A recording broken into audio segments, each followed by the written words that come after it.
بسم اللہ الرحمن الرحیم السلام علیکم۔ تمام نیو ویڈیو اپڈیٹس کے لیے میرے چینل لائبریری وائس کو سبسکرائب کر کے بیل نوٹیفیکیشن کو آن کر دیں تاکہ میرے آنے والی تمام ویڈیوز کی اپڈیٹس آپ تک بر وقت پہنچ سکیں۔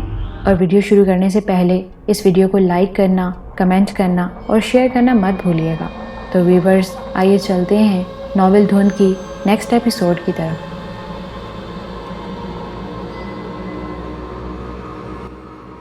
گیٹ سے اندر داخل ہونے والے فرقان بھائی، غفران اور دونوں بھابیاں تھیں۔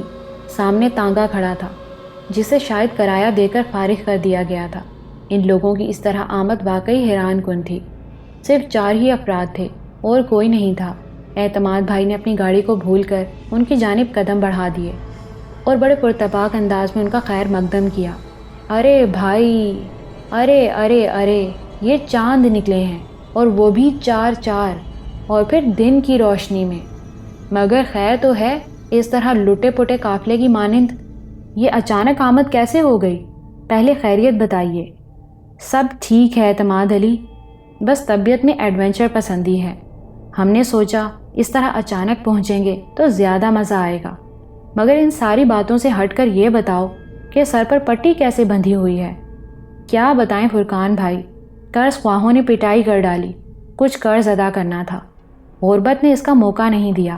قرض خواہوں کے ہاتھ جوڑے، قدموں پر بھی سر رکھا، مگر بھائی جس کا پیسہ ہوتا ہے وہ بادشاہ ہوتا ہے۔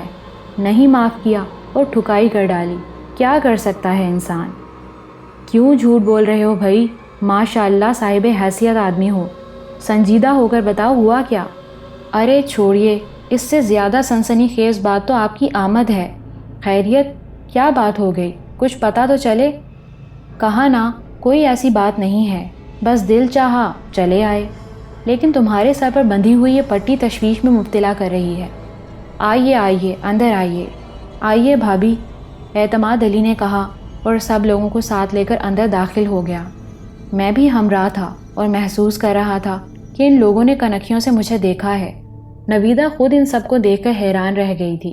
اعتماد علی نے اپنے مخصوص لہجے میں کہا، ارے بھائی نویدہ، دیکھو سسرال آ گئی ہے۔ نویدہ سب سے ملی۔ بظاہر اس نے بھی کسی کبیدگی کا اظہار نہیں کیا تھا۔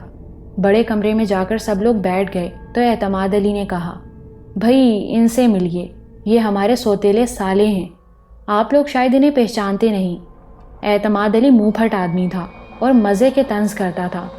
فرقان بھائی نے ہنس کر کہا، یار سچی بات یہ ہے کہ بہنوئی جو ہوتا ہے نا، وہ بس زہر کی پوٹ ہی ہوتا ہے، کبھی منہ سے جو کوئی اچھی بات نکل جائے۔ نوٹ کر لی ہیں اعتماد علی؟ تمہاری دونوں باتیں نوٹ کر لی ہیں۔ دونوں؟ ہاں، سسرال آ گئی۔ کیا خوبصورت اور لطیف طنز تھا۔ اصل میں فرقان بھائی، آپ کا بلڈ گروپ نیگیٹو ہے، اور یوں لگتا ہے جیسے نیگیٹو گروپ کی سوچ بھی نیگیٹو ہی ہوتی ہے۔ ہر بات میں آپ طنز کا پہلو نکال لیتے ہیں، لیکن بہرحال بڑی خوشی ہوئی آپ لوگوں کے آنے سے۔ اور تم کیسے ہو بھائی؟ یہاں آنے کے بعد یہیں کے ہو کر رہ گئے یا پھر اعتماد علی نے کوئی پٹی پڑھا دی ہے؟ فرقان بھائی نے کہا، سنا آپ نے نویدہ بیگم؟ بڑے سالے صاحب خاصے خوش ذوق ہو گئے ہیں۔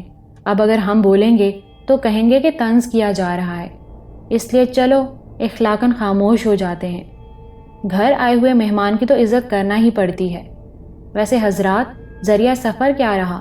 ٹرین سے آئے ہیں اور یہی سوچا تھا کہ ذرا تفریح رہے گی، پھر ویسے بھی غریب آدمی ہیں، اب اس سے زیادہ اور کیا کر سکتے تھے؟ اسٹیشن پر اترے، تانگا کر کے یہاں آ گئے، کم خرچ بالا نشیں۔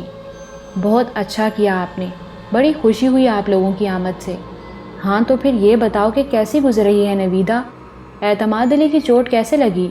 بس بھائی جان، شاید کسی نے لوٹ مار کرنے کی کوشش کی ہوگی، یہ بھی بھڑ گئے۔ بڑے آدمیوں کو ان چیزوں کا خیال رکھنا چاہیے بھائی، دولت لے کر گھر سے باہر نہ نکلا کرو۔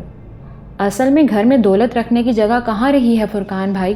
سسرال نے اتنا دیا ہے کہ سمجھ میں نہیں آتا کہ کہاں رکھا جائے، مجبوراً لیے پھرنا پڑتا ہے۔ اب دیکھیے نا، سسرال سے سب کچھ ادھر منتقل ہو گیا اور سسرال کلاش ہو گئی، ریل گاڑیوں میں سفر کرتی ہے، تانگے استعمال کرتی ہے۔ خوب خوب خوب، صحیح۔ بہرحال نویدہ، اور تو سب خیریت ہے؟ بچے ٹھیک ہیں؟ جی۔ چلو بھائی نویدہ، ماجھی کو دیکھو، کھانے پینے کا بندوبست کرو۔ جی، میں ماجھی کو بلا کر ہدایت کرتی ہوں۔ ماجھی کو بلایا گیا، مہمانوں کے بارے میں بتا کر ہدایت کی گئی اور اس کے بعد باتیں ہونے لگیں۔ اعتماد علی نے کہا، حضرات بڑی پرخلوص پیشکش ہے کہ ہمیں اس محل سے نکال دیا جائے، یا پھر گفتگو کا موضوع ایسا ہو کہ ہماری زبان کی کھجلی ابھرنے نہ پائے۔ اعتماد بھائی، کیا ضروری ہے کہ سسرال سے دشمنی ہی کی جائے؟ غزالہ بھابھی نے کہا۔ سوال ہی نہیں پیدا ہوتا۔ غزالہ بھابھی، سچ سچ بتائیے، کیا فرقان اور غفران اپنی سسرال کے دشمن ہیں؟ مزاج کی بات ہے، ہم غریب لوگ ہیں، ہم سے دشمنی کر کے ان لوگوں کو کیا ملتا؟ بیچارے صبر کر کے بیٹھ گئے۔ اس کا مطلب ہے بھابھی جان کہ سسرال اگر امیر ہو تو اس سے دشمنی کرنی چاہیے، اور اگر ایسی بات ہے بھائی تب بھی ہماری پوزیشن تو صاف ہو جاتی ہے۔ اب دیکھیے نا، ہماری کلاش سسرال بذریعہ ٹرین یا سفر کر کے یہاں تک آئی ہے اور تانگے سے ہمارے گھر پہنچی ہے۔ اس کا مقصد ہے کہ یہ غریب سسرال ثابت ہو گئی، پھر بھلا دشمنی کی کیا گنجائش ہے؟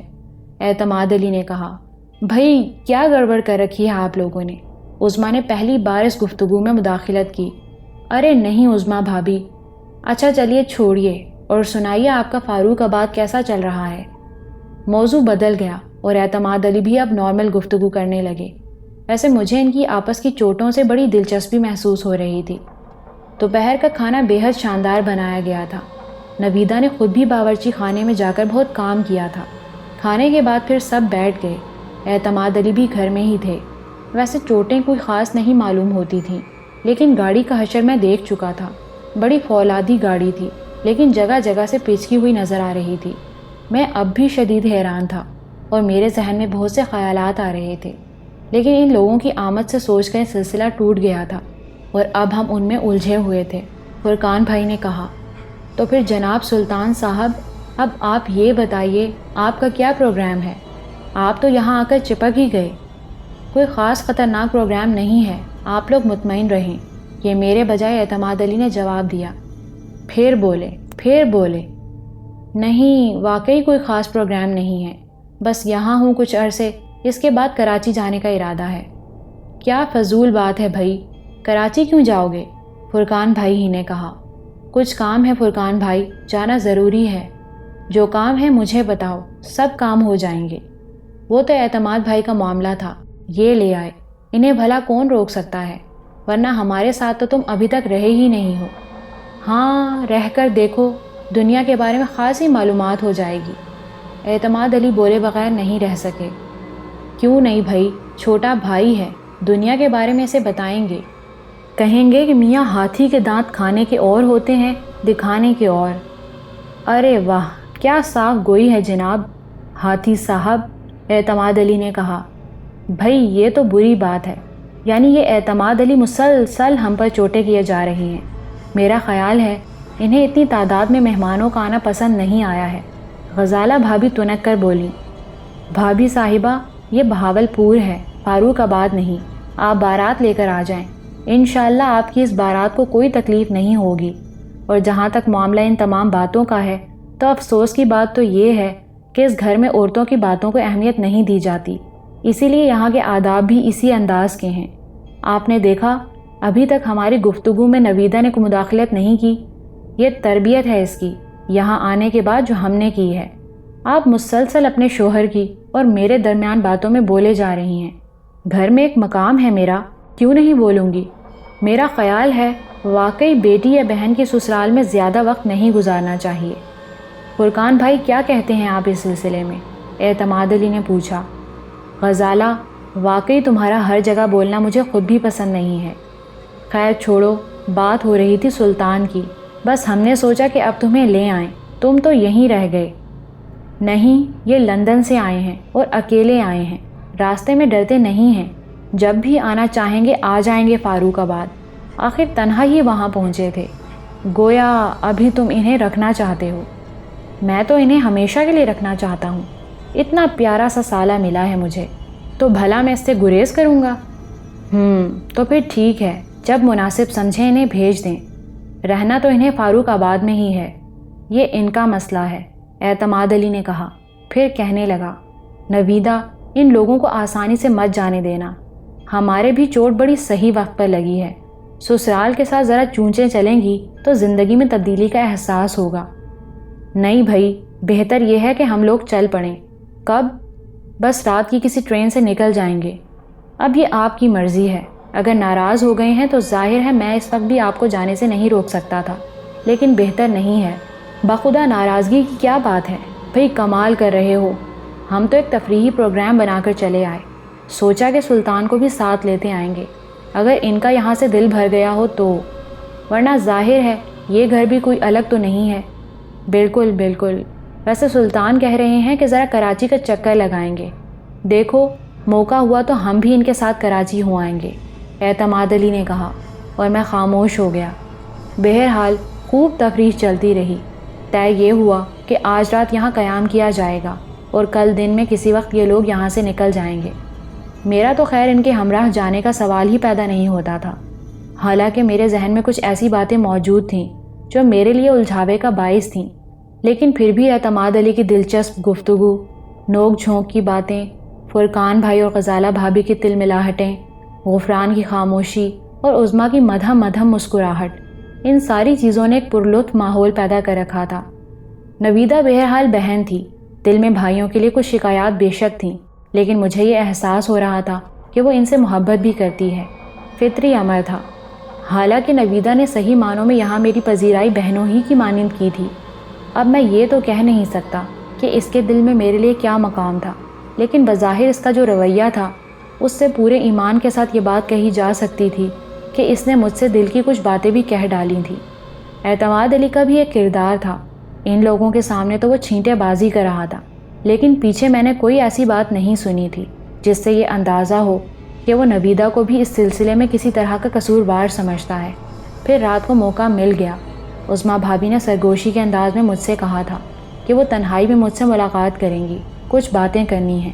بڑی باہمت خاتون تھیں، کیونکہ رات کو 1-1:30 بجے تک باتیں کرنے کے بعد سونے کا فیصلہ کیا گیا تھا اور 2 بجے وہ میرے کمرے میں آ گئی تھیں۔ میں نے آنکھیں بند کر کے گردن ہلاتے ہوئے کہا، عظمیٰ بھابھی آپ گریٹ ہیں۔ ایک بات کہوں؟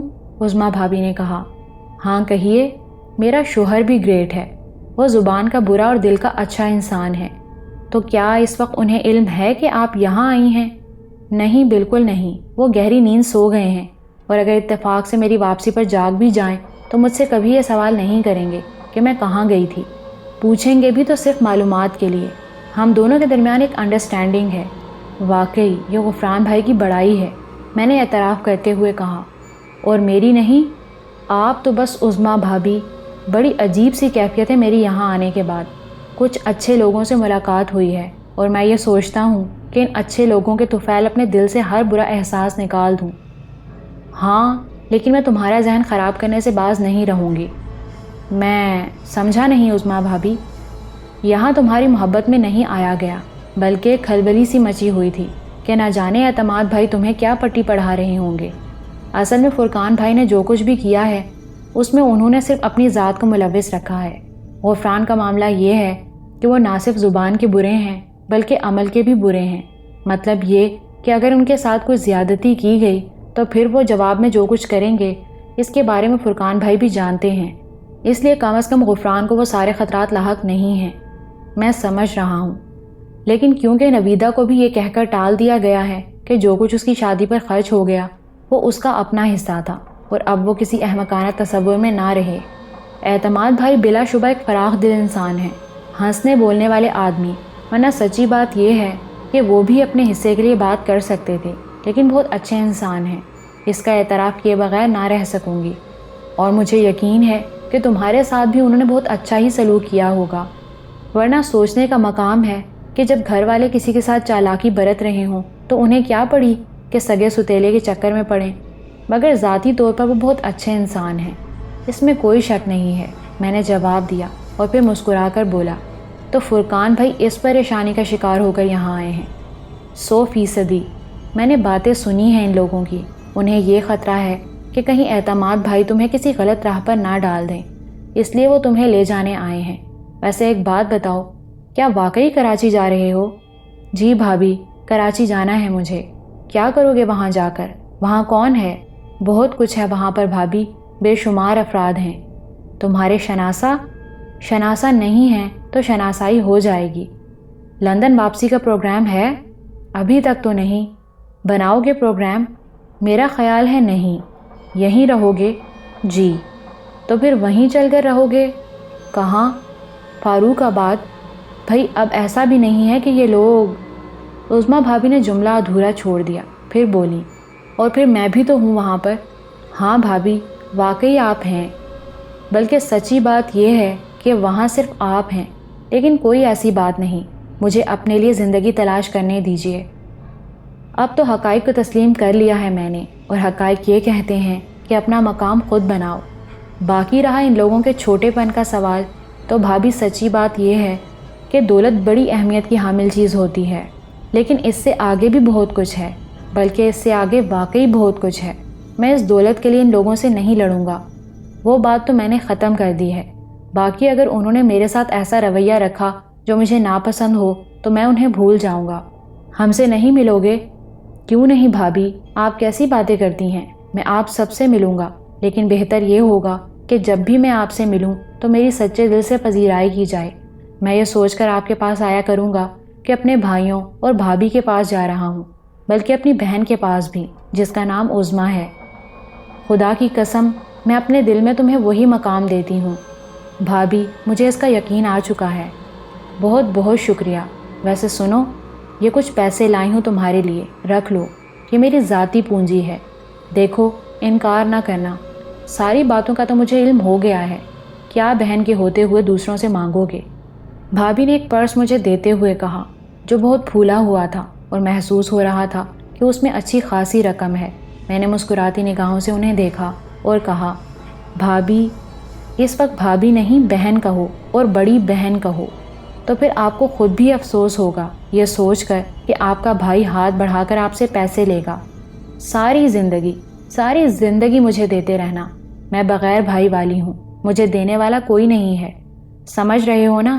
یہ تمہاری تعمیر کے لیے ہے، ایک بہن کی جانب سے، جو اس آس پر تمہیں یہ دے رہی ہے کہ جب اس کا بھائی اپنے پیروں پر کھڑا ہو جائے گا تو اسے ہر سال عیدی دے گا، اس کے لیے سوغاتیں لائے گا۔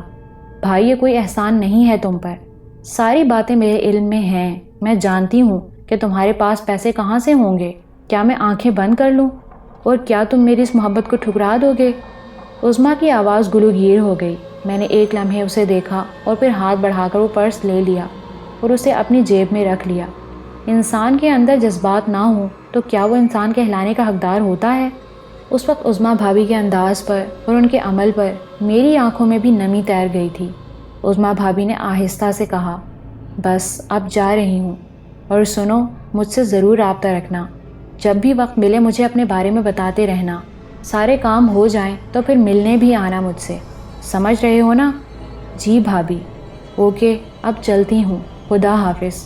کل ہم لوگ نکل جائیں گے، اس کے بعد شاید تم سے تفصیلی باتیں نہ ہو سکیں، لیکن کچھ دنوں کے لیے، بعد میں انشاءاللہ ہماری ملاقاتیں رہیں گی۔ اور سنو، ایک بہن کی حیثیت سے میری دعائیں ہمیشہ تمہارے ساتھ رہیں گی، اور اب بھی میں تمہیں اطمینان دلا رہی ہوں کہ زندگی میں کامیابیاں حاصل کرو گے، یہ ایک بہن کی سچی دعا ہے۔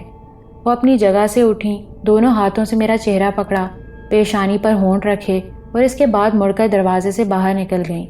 میرے دل کو ایک عظیم ڈھارس ہوئی تھی۔ جس انسان کو کسی کی بے لوث محبت حاصل ہو وہ غریب نہیں ہوتا، اور میں غربت سے نکل آیا تھا۔ بہت دیر تک میں اس تاثر میں ڈوبا رہا۔ عظمیٰ کے بارے میں میرے دل میں ایک بڑا مقام پیدا ہو گیا تھا، اور میں نے فیصلہ کیا تھا کہ اگر وقت نے ساتھ دیا تو اس محبت کا قرض ضرور چکاؤں گا، کیونکہ اب اس میں کسی کھوٹ کا تصور کمینگی ہوتی۔ دوسرے دن ناشتے پر بھی مجھے متعدد پیشکشیں کی گئیں۔ فرقان بھائی ان پیشکشوں میں پیش تھے۔ بھائی دیکھو، اب یہ بات تو طے ہے کہ ہم تمہیں واپس لندن نہیں جانے دیں گے، جو کچھ بھی دال دلیا ہے یہی مل کر کھانا پینا ہے، کوئی نہ کوئی مصروفیت تو نکل ہی آئے گی۔ اکیلے لندن میں پڑے رہ کر کیا کرو گے؟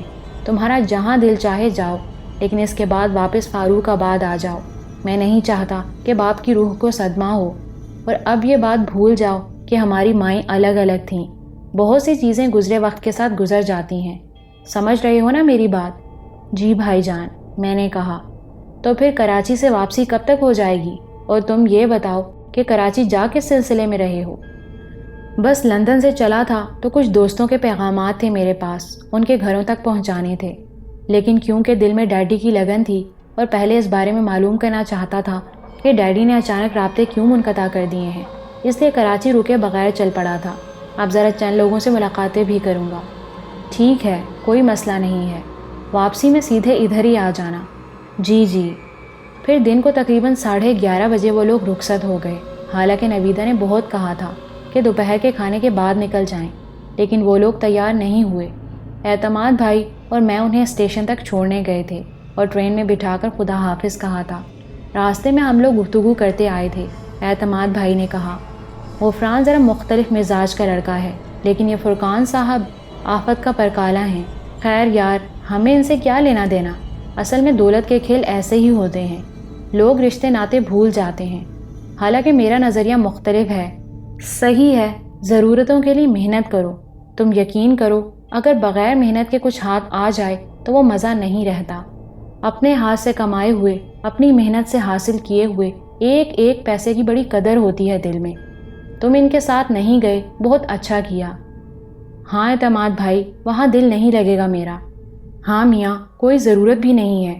دیکھو، وہ ایک مثال ہے، صحیح الفاظ میں تو نہیں بتا سکتا، لیکن مفہوم یہ ہے اس کا کہ خون کی قربت سے زیادہ اگر کسی کو چاہے جانے کی بات کی جائے تو تسلیم نہیں کی جاتی۔ میں صحیح معنوں میں تمہارا کچھ بھی نہیں ہوں، لیکن جو خون نویدہ کی رگوں میں دوڑ رہا ہے، اس خون کا تم سے بھی تعلق ہے۔ رشتہ تو بنتا ہے نا، اس رشتے کا سہارا اور بعد میں ذاتی تعلقات۔ میرا بھی اتفاق سے کوئی بھائی وغیرہ نہیں ہے۔ تم یہاں بڑے آرام کے ساتھ رہو۔ زندگی میں اگر کوئی نظریہ ہے، کچھ آگے پڑھنا چاہتے ہو، لندن جائے بغیر تو میری پیشکش ہے کہ اپنا خوبصورت مستقبل تلاش کرو، پڑھو لکھو۔ میں ہر طرح سے تمہارا ساتھ دوں گا، بے لوث اور بے غرض، اور وعدہ کرتا ہوں کہ زندگی میں کبھی تمہیں اس بات کا طعنہ نہیں دوں گا کہ میں نے تمہارے ساتھ یہ کیا۔ یہ سب کچھ نہیں ہوگا میرے دوست۔ یہاں رہو اور پسند کرو تو میرا کام سنبھالو۔ تمہیں منافع میں آدھا معاوضہ دوں گا، کوئی احسان نہیں ہوگا تم پر۔ اعتماد بھائی، یہ سچ ہے کہ بچپن میں میرے ساتھ جو کچھ ہوا اس کی ایک حیثیت تھی، پھر یہاں آیا تو کچھ خود غرض چہرے دیکھے۔ بے وقوف نہیں ہوں، ایک ایک کو سمجھتا ہوں، لیکن انہی لوگوں کے درمیان مجھے کچھ ایسی محبتیں بھی ملیں جنہوں نے میری شکایتوں کا توازن برابر کر دیا۔ جہاں نفرتوں کی چبھن تھی دل میں، وہیں محبتوں کی ٹھنڈک بھی ملی۔ آپ بہت اچھے انسان ہیں، مجھے آپ پر مکمل اعتبار ہے، اور یہ وعدہ کر رہا ہوں کہ اگر ضرورت پیش آئی تو آپ کا سہارا لینے سے گریز نہیں کروں گا۔ کراچی جانے کا ایک الگ مقصد ہے میرا۔ اب آپ کے اس پرخلوص رویے کے بعد میں کچھ چھپانا مناسب نہیں سمجھتا۔ ہاں ہاں بتاؤ۔ وہاں میرے نانا نانی ہیں، ماموں ہیں، اس کے علاوہ ایک اور چیز بھی ہے۔ ڈیڈی کے قانونی مشیر تھے وہاں، صدر الدین نام تھا ان کا۔ ان کی طرف سے بھی مجھے پیغام ہے کہ میں ان سے ملاقات کروں۔ جو بات میں نے کہی تھی وہ غلط نہیں تھی۔ کراچی میں رکے بغیر اس آگ میں دوڑا آیا کہ دیکھوں تو صحیح ڈیڈی کو کیا ہو گیا۔ اب واپس جا کر ان لوگوں سے ملاقاتیں کروں گا، کچھ فیصلے ہوں گے، اور پھر جیسی بھی صورتحال بنی آپ کو آگاہ کروں گا، اور آپ کے مشورے سے زندگی کے آئندہ مشاغل منتخب کروں گا۔ یہ ہے میرے ذہن میں۔ ارے پھر تو کوئی بات ہی نہیں ہے، ضرور جاؤ بھائی، جوان آدمی ہو ماشاءاللہ۔ اور حقیقت یہ ہے کہ میں تو بڑا احمق ہوں۔ ساجدہ نام تھا نا تمہاری والدہ کا؟ جی۔ اصل میں کبھی ذہن میں ہی نہیں آیا کہ اس بارے میں بھی سوچوں۔ واقعی ساجدہ بیگم کا بھی تو کوئی خاندان ہوگا۔ بالکل ٹھیک ہے، ضرور ان کے بارے میں معلومات حاصل کرو، بلکہ اگر میری ضرورت محسوس کرو تو میں بھی تمہارے ساتھ کراچی چلنے کے لیے تیار ہوں۔ نہیں اعتماد بھائی، ابھی نہیں۔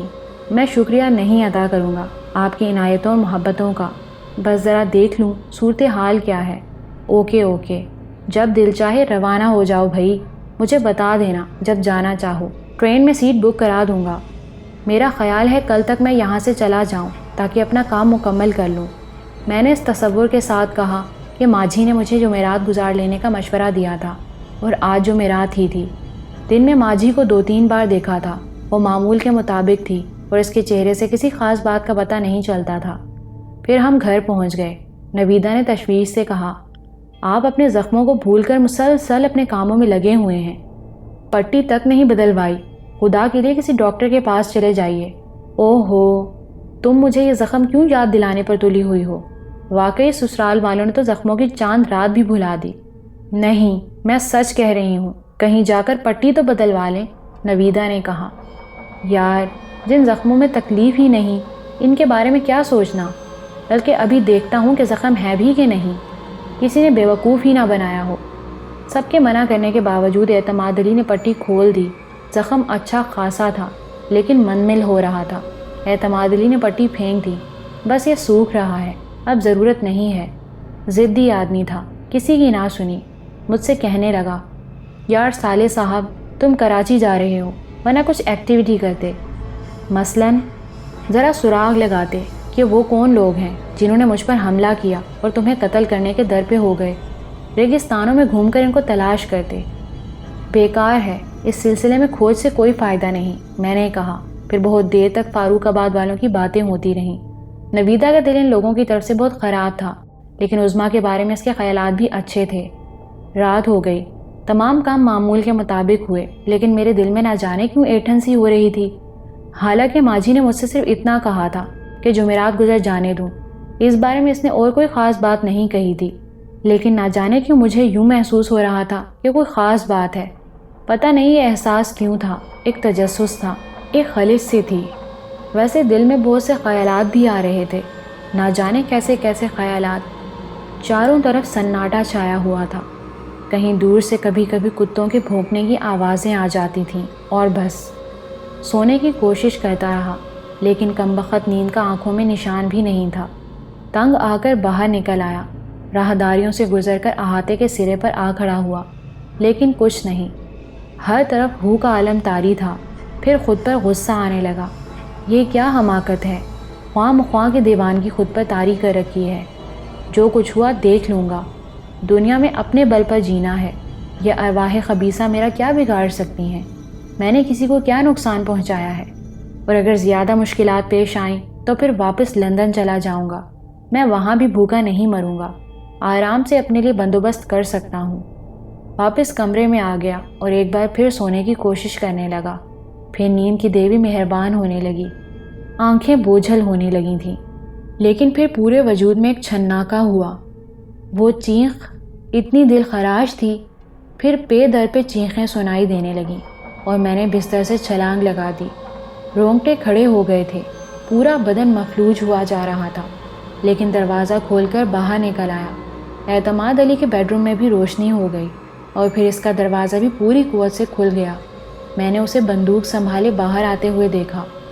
2 ملازم جو حویلی میں اندر ہوتے تھے وہ بھی باہر آئے، ان کے ہاتھوں میں ڈنڈے تھے۔ کون ہے؟ کون چیخ رہا ہے؟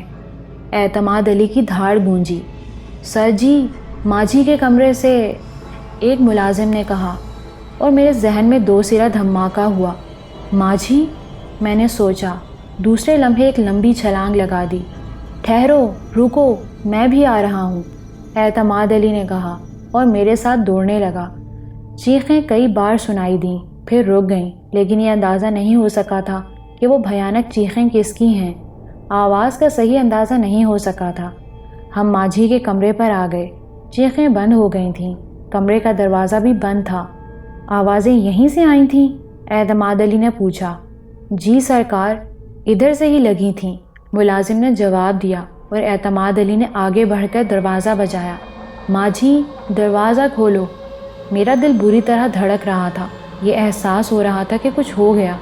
دروازے کے رخنوں سے روشنی بھی نہیں آ رہی تھی، کمرہ تاریک تھا، حالانکہ چیخیں اتنی زوردار تھیں کہ کچھ لمحوں کے بعد چوکیدار بھی اندر آ گیا۔ کیا ہوا سر جی، کون ہے؟ ماجھی، دروازہ کھولو، ماجھی، ماجھی۔ اعتماد علی نے دروازہ بجانا شروع کر دیا۔ پھر کمرے میں روشنی ہوئی اور چند لمحوں کے بعد دروازہ کھل گیا۔ ماجھی دروازے میں کھڑی تھی۔ کیا بات ہے ماجھی، کون چیخا تھا؟ تم ٹھیک تو ہو نا؟ ماجھی نے کوئی جواب نہیں دیا۔ اعتماد علی نے پھر وہی سوال کیا اور اندر داخل ہو گیا۔ میں نے بھی اس کی پیروی کی تھی۔ ماجھی اب بھی خاموش تھی، لیکن ایک بار پھر چیخیں سنائی دینے لگیں اور ہم سب دہشت سے اچھل پڑے۔ ان آوازوں میں بچوں کی چیخیں بھی شامل تھیں۔ نویدہ! اعتماد علی کے حلق سے چیخ نکلی اور وہ بری طرح پلٹ کر بھاگا۔ میں نے بھی نویدہ اور بچوں کی چیخیں سنی تھیں اور خود کو اعتماد علی کے پیچھے بھاگنے سے نہ روک سکا تھا۔ خاصی گڑبڑ ہو گئی ہے، نہ جانے نویدہ کو کیا ہو گیا۔ اعتماد علی جنگلی بیل کی طرح کمرے کے اندر داخل ہوا تھا۔ کمرے میں روشنی تھی اور نویدہ بچوں کو اپنے بازوؤں میں سمیٹے بستر پر بیٹھی چیخ رہی تھی۔ نویدہ کیا ہے؟ کیا بات ہے؟ تم ٹھیک تو ہو نا؟ اعتماد علی نے چاروں طرف دیکھتے ہوئے کہا۔ وہ باہر وہ نویدہ نے دہشت بھری آواز میں کہا۔ وہ بھاگ گئے، وہ چوکیدار، جاؤ دیکھو کون ہے، گولی مار دینا کوئی نظر آئے، بے دھڑک گولی مار دینا، اعتماد علی نے کہا۔ جی صاحب، چوکیدار نے کہا اور اپنی بندوق سنبھالے باہر دوڑ گیا۔ دوسرے ملازم بھی ادھر ادھر بھاگ دوڑ کر رہے تھے، کسی کی سمجھ میں کچھ نہیں آ رہا تھا۔ نویدہ بری طرح خوفزدہ ہو گئی تھی، اس لیے اعتماد علی کو وہیں رکنا پڑا، ورنہ وہ ایک بہادر انسان تھا اور خوفزدہ ہونا نہیں جانتا تھا۔ نویدہ کو اس نے تسلیاں دیں اور کہا، نویدہ مجھے بتاؤ تو صحیح، تم کیوں چیخیں تھیں؟ اعتماد علی اور میرے آ جانے سے نویدہ کا خوف کسی قدر کم ہو گیا۔ اس نے دہشت بھری آواز میں کہا، ادھر دوڑ گئے تھے، میں بھی پریشان بیٹھی ہوئی تھی کہ میں نے دوڑتے ہوئے قدموں کی آوازیں سنی۔ وہ 2 افراد تھے، سیاہ کپڑوں میں ملبوس، ایک بڑی بڑی مونچھوں والا تھا، دوسرا بوڑھا آدمی تھا۔ عجیب سی شکلیں تھیں ان کی۔ دوڑتے ہوئے اندر آئے۔ بڑی مونچھوں والے کے کپڑوں میں آگ لگی ہوئی تھی اور وہ کافی دہشت زدہ نظر آتا تھا۔ یہاں رک کر اس نے مجھے دیکھا اور ایک لمحے تک خونی نگاہوں سے مجھے گھورتا رہا اور اس کے بعد مڑ کر واپس بھاگ گیا۔ میں دہشت سے چیخ پڑی تھی، میری چیخوں سے بچے بھی جاگ گئے اور پھر میں اپنی چیخوں پر قابو نہیں پا سکی، نویدہ نے کہا، اور اعتماد علی کا منہ حیرت سے کھل گیا۔ بڑی بڑی مونچھوں والا؟ کیا اس کے گال پر ایک کالا نشان بھی تھا؟ ہاں وہی، نویدہ نے جواب دیا اور اعتماد علی خشک ہونٹوں پر زبان پھیرنے لگا۔ میں بھی سناٹے میں آ گیا تھا۔ جو حلیہ نویدہ بیان کر رہی تھی وہ شناسا تھا اور میرے ذہن میں فوراً رمبھو کا نام گونجا تھا، لیکن بات کسی کی سمجھ میں نہیں آ رہی تھی۔ ملازم بھاگ دوڑ کرتے رہے، ہم دونوں سکتے کے عالم میں تھے۔ ماجھی بھی آ گئی تھی اور خاموش کھڑی ہوئی تھی۔ چند لمحات کے بعد اعتماد علی نے کہا، ماجھی، کوئی تمہارے کمرے میں بھی گھسا تھا؟ ماجھی نے اس بات کا فوراً جواب نہیں دیا، خاموشی سے سب کی صورت دیکھتی رہی۔ اعتماد علی نے پھر پوچھا، ماجھی بولتی کیوں نہیں ہو؟ چیخوں کی آوازیں تمہارے کمرے سے آئی تھیں۔ پتہ نہیں، میں شاید بہت گہری نیند سو رہی تھی، ماجھی نے جواب دیا۔ پتہ نہیں اعتماد علی نے اس کی بات کا یقین کیا یا نہیں، لیکن مجھے ایک لمحے میں اندازہ ہو گیا کہ ماجھی نے اپنی فطرت کے خلاف جھوٹ بولا ہے، اور احساس یہ ہو رہا تھا کہ وہ یہ جھوٹ نہیں بولنا چاہتی۔ بہرحال میں بھی خاموش رہا تھا۔ اعتماد علی وغیرہ کو ماجھی پر شاید اس قدر اعتبار تھا کہ دوبارہ اس نے ماجھی سے کچھ نہیں پوچھا، البتہ اتنا ضرور کہا، اصل میں چیخوں کی آواز یوں محسوس ہوئی تھی جیسے تمہارے کمرے سے آ رہی ہو، اس لیے ہم تمہارے کمرے کی جانب دوڑے تھے۔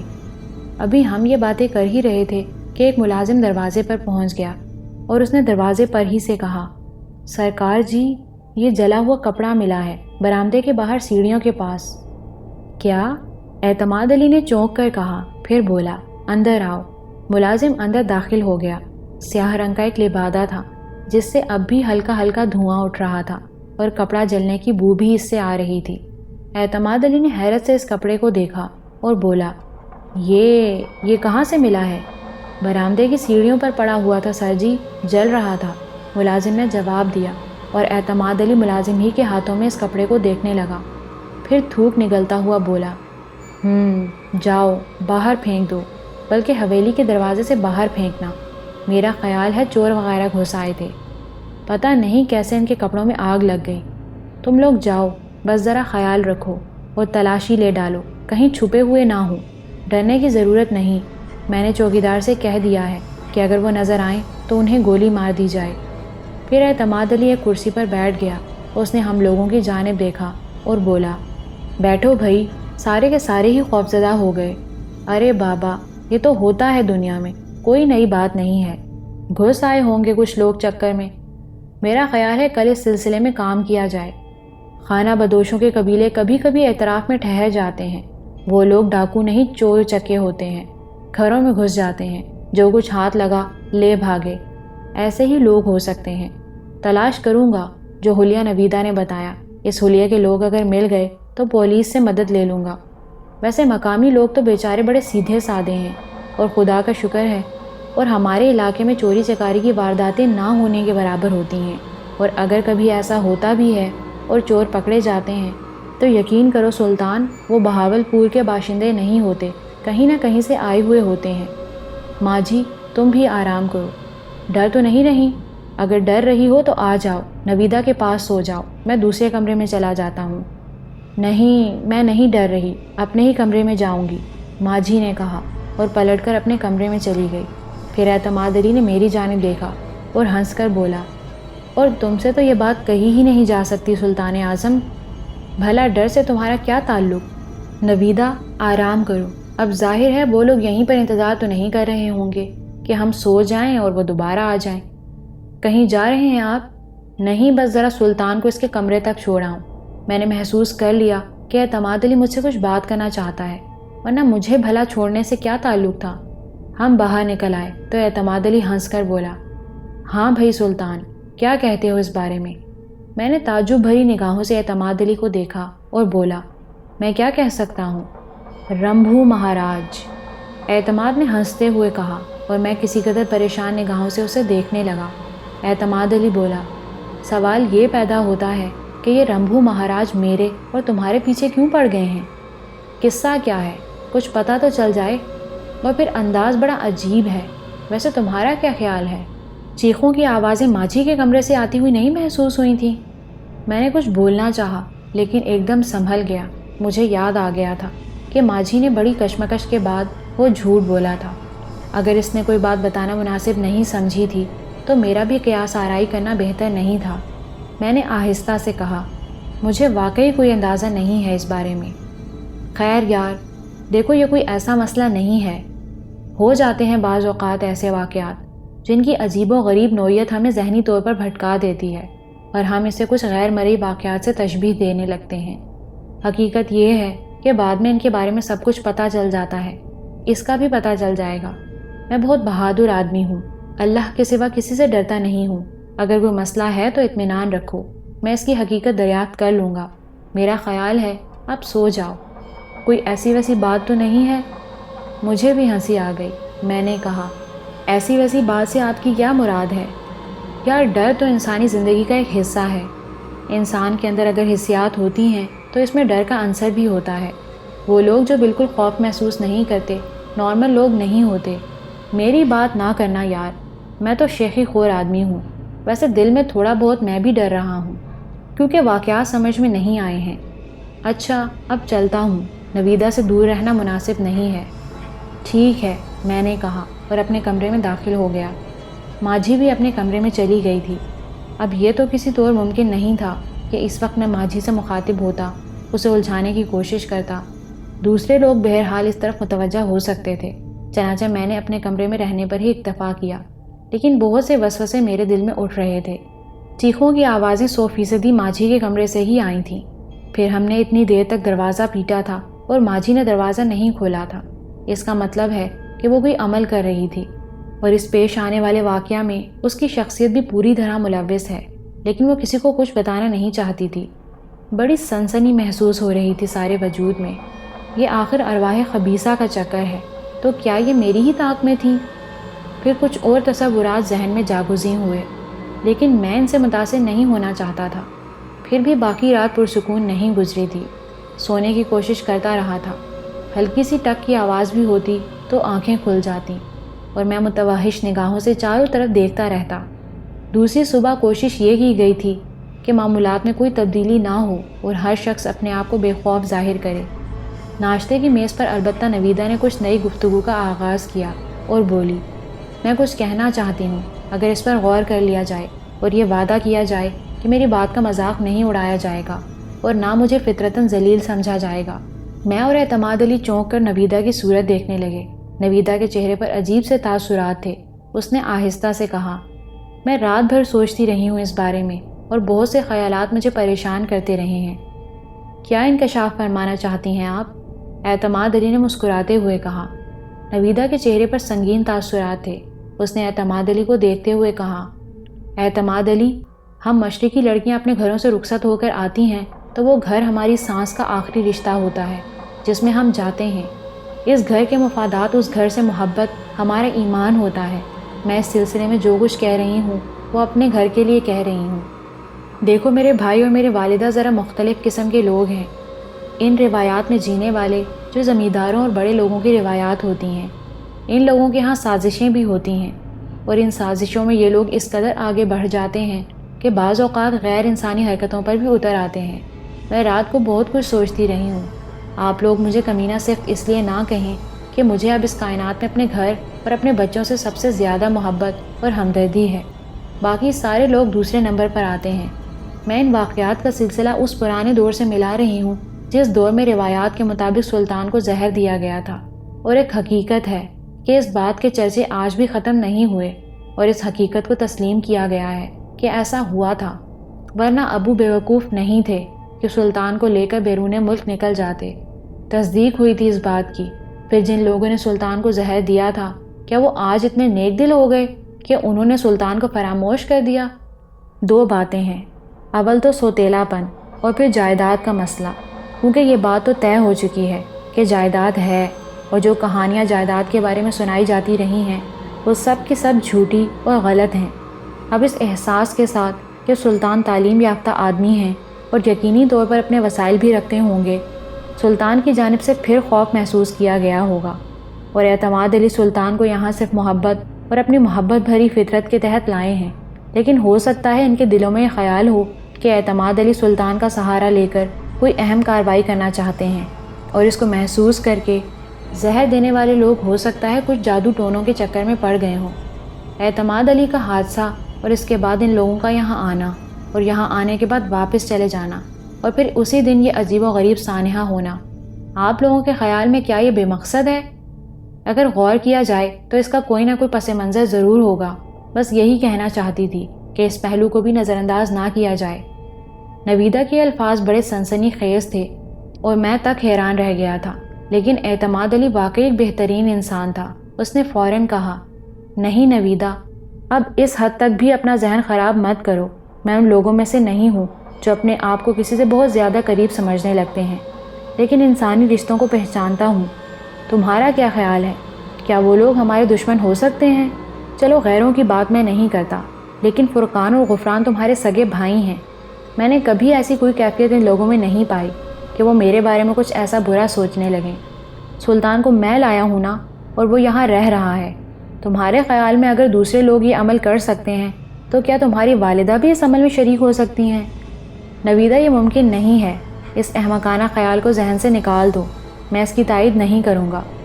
میں جانتی ہوں کہ میں نے بہت بری بات کہی، لیکن بس دل میں وسوسے آتے ہیں اور یہ احساس ہوتا ہے کہ کہیں ایسا نہ ہو رہا ہو۔ بہرحال کوئی نہ کوئی تو وجہ ہوگی۔ ارے چھوڑو نویدہ باجی، یہ سب بیکار باتیں ہیں۔ حقیقت بہرحال کسی نہ کسی شکل میں سامنے آ جائے گی، اور یہ اتنا اہم مسئلہ بالکل نہیں ہے۔ ویسے نویدہ باجی، میں یہ سوچ رہا ہوں کہ میں کراچی چلا جاؤں، کچھ کام بھی ہے مجھے۔ اعتماد بھائی کو اس بارے میں بتا چکا ہوں۔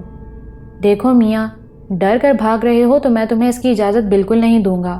ویسے جہاں دل چاہے جاؤ، جوان آدمی ہو، کوئی ایسی بات نہیں ہے، جب چاہو واپس آ جانا، لیکن کسی ایسے خیال کے تحت نہ جانا جس کا اظہار نویدہ بیگم نے کیا ہے۔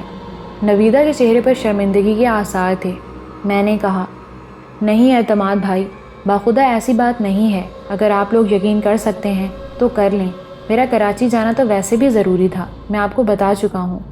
چلے جانا میاں، جب دل چاہے چلے جانا، ایسی کوئی بات نہیں ہے۔ میں نے تو بس یوں ہی کہا ہے۔